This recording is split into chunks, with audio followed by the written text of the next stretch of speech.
Hindi ko alam kung napanood niyo yung video clip naman ni VP Lenny, former VP Lenny na ine-endorso, hindi actually directly endorsing, pero inintroduce niya si Congressman Rodante Marcoleta as, sabi niya, baka Senator Marcoleta. Yung ganun ho, ano ho ang basa niyo doon, attorney?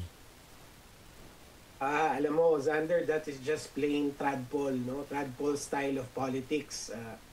Mahirap accept ng mga kakampings, pero si si dating Vice President Lenny is also a tradpol, no? I mean, sabihin, traditional politician din siya na she also knows how to play the game, as they say, no? So yung mga ganong pananalita, that's really just part and parcel of what we call personality-based politics, which is the evil twin of patronage politics. So I do not put much weight on that in terms of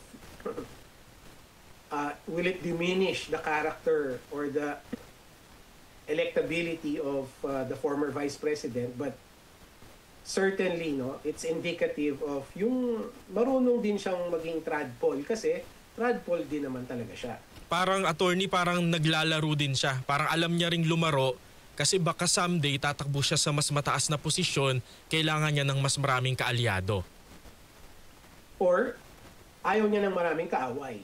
So, at the very least, no? So, kahit na hindi naman siguro magiging kaalyado agad, yung ini-endorso niya or yung kinakaibigan niya o yung binibigyan niya ng mga mabulaklak na introduction, at the very least, hindi niya makakaaway down the road, no? So that's pure and simple tradpol style of politics.